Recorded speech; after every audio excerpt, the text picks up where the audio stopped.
গুরুত্বপূর্ণ একটি জিকির, যেই জিকির আমরা দৈনিক বিভিন্ন ক্ষেত্রে কখনো ফরজ, কখনো সুন্নাত, মুস্তাহাব আর নফল তো যে কোনো সময় গুরুত্বপূর্ণ একটি জিকির, যে জিকিরটি হচ্ছে তাসবিহ।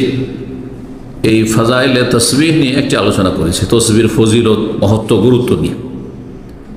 আজকে তসবির আরেকটি দিক নিয়ে আলোচনা করব, যাতে করে বিষয়টি পূর্ণ হয়। তা হচ্ছে তসবির ক্ষেত্রগুলি, কোন কোন ক্ষেত্রে আপনি তসবিহ করবেন। আমি আমার লেখাপড়ার মাধ্যমে 15টি জায়গা আপনাদের জন্য নিয়ে এসেছি। 15টি ক্ষেত্র রয়েছে যেখানে তাসবিহ করা কখনো ফরজ, কখনো সুন্নাত, কখনো মুস্তাহাব আর নফল। এই জায়গাগুলি আমরা দেখি। এখানে আপনাদেরকে বলবো, যারা আমার আলোচনা শুনবেন, শোনার সময় দেখবেন লক্ষ্য করে যে 15টি জায়গার মধ্যে যে জায়গাগুলি আমি উল্লেখ করছি, এখন করতে যাচ্ছি, কতগুলি জায়গায় আপনি তসবিহ করেন। আর হয়তো বেশ কিছু জায়গা আছে যে তসবিহ করা, সুবহানাল্লাহ পড়া সুন্নাত, কিন্তু আপনি করেন না হয়তো। তাহলে এই ঘাটতি আপনার আমলে আছে, সেই ঘাটতিটা আশা করি পূরণ করবেন। এটি বড় গুরুত্বপূর্ণ দিক। আর শুনে নেওয়া যথেষ্ট নয়, উদ্দেশ্য হচ্ছে আমল করা।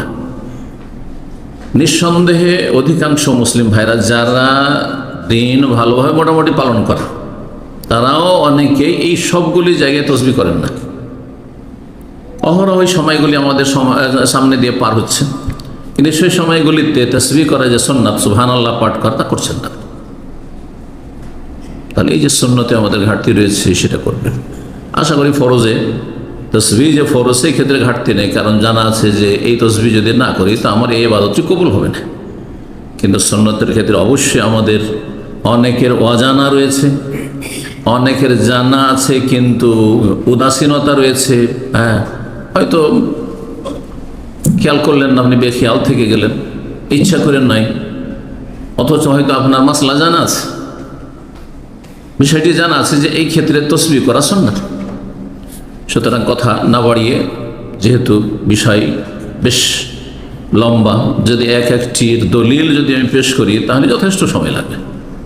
তবে দলিলবিহীন কথা যেহেতু বলি না, সেই জন্য দলিলগুলির হাওয়ালা, বরাত, রেফারেন্স আপনাদেরকে বলে দেব, যাতে করে সংক্ষেপে হইলেও কিছুটা জানা থাকে যে এর দলিল কোন আয়াতে আছে অথবা হাদিসে আছে। দলিল মানুষের কথা নাই, দলিল হচ্ছে আল্লাহ রাব্বুল আলামিনের কথা, কাল আল্লাহ কোরআনে কারীম, অথবা দলিল হচ্ছে কালা রাসূলুল্লাহ সাল্লাল্লাহু আলাইহি ওয়াসাল্লাম, রাসূলুল্লাহ সাল্লাল্লাহু আলাইহি ওয়াসাল্লাম যা বলেছেন। আল্লাহ এবং তার রাসূল সাল্লাল্লাহু আলাইহি ওয়াসাল্লামের কথা ছাড়া যে কোনো ব্যক্তির কথার জন্য দলিল লাগে। আল্লাহ এবং রাসূল সাল্লাল্লাহু আলাইহি ওয়াসাল্লামের কথাই হচ্ছে দলিল, তার জন্য দলিল লাগে না। কিন্তু যে কোনো ব্যক্তির কথা যদি বলে যে অমুক এটা বলেছেন, সেটি ইসলামী আমল হিসাবে, শরিয়া হিসাবে এটি সুন্নাত বলেছেন, দলিল। এই কথাটি যারা মযহাবী গোঁড়ামিতে ডুবে আছেন তাদের জন্য এটি হচ্ছে মহা ঔষধ। যে কোনো যতই বড় ব্যক্তি হোক না কেন, তার কথার পেছনে দলিল আছে কিনা এটা দেখতে হবে, তার কথা দলিল নাই। উদাহরণস্বরূপ আবু হানিফা রাহিমাহুল্লাহ যদি বলে থাকেন জোরা ফায়দেন শুধু তাকবীরে তাহরিমার সময় ইমামের পিছনে সূরা ফাতিহা পড়া নিষেধ, আছে না নেই? হ্যাঁ, আছে মশলাই। তাহলে এটি দলিল না, এর জন্য দলিল আপনাকে নিয়ে আসতে হবে যে কোন আয়াত দ্বারা, কোন হাদিস দ্বারা প্রমাণিত। কথা বলছেন, এর বিপরীত যদি দলিল থাকে তাহলে কথার কোনো মূল্য নেই। ইমাম শাফি মযহাবে আছে যে ফজরে সারা বছর কোনো করতে থাকেন, ফজরে সারা বছর কোনো করতে থাকেন। উযু অবস্থায় যদি আপনার স্ত্রীকেও যদি স্পর্শ করেন তো উযু নষ্ট হয়ে যাবে, বলবো শাফি ফতোয়া। এটা যথেষ্ট নাই যে কেউ বলবে যে হ্যাঁ ইমাম শাফি এটা বলেছেন, তো ইমাম শাফি বলেছেন তাকে দলিল দেন না, এর বিপরীত আমার কাছে দলিল আছে। কথা বলছেন না? এইভাবে মালিকিরা, আফ্রিকানরা হাত ছেড়ে নামাজ পড়ে না, দেখেছেন না অনেকে হাত ছেড়ে নামাজ পড়ে। এখন ইমাম মালিকের যদি কেউ বরাত দেয় যে ইমাম মালিক হাত ছেড়ে নামাজ পড়েছে, তার বলে দলিল দাও, কোনখানে আছে? সহিহ সনদে। নাহলে ইমাম মালিকের আমল দলিল না, তার কথাও দলিল না, আমল দলিল না, তার জন্য দলিল লাগবে। তাহলে আর আপনি ইসলামের নামে গ্রুপিং করবেন না, এক ইসলামকে এত ভাগে বিভক্ত করবেন না, এত লেবেল লাগাবেন না। কোরআন সুন্নাহর অনুসারী আপনি, সাহাবা একরামদের অনুসারী আপনি, দলিলের অনুসারী। আল্লাহ বোঝার তৌফিক দান করেন। এই ভূমিকা, যে গুরুত্বপূর্ণ ভূমিকা আমাদের, রাস্তা ঠিক করার জন্য, যাতে করে রাস্তাটা ঠিক থাকে, প্রান্তিকতা না থাকে, এই সাইডে গর্ত, এই সাইডে গর্ত, গর্তে না পড়ে নাকি। এক নম্বর ক্ষেত্র যেখানে তাসবিহ করা হচ্ছে সুন্নাত, কিন্তু গুরুত্বপূর্ণ সুন্নাত, যে সুন্নাতটি আপনারা সবাই করেন, সেটি হচ্ছে যখনই সালাত শুরু করেন আল্লাহু আকবার দিয়ে, আর তারপরে কি করেন?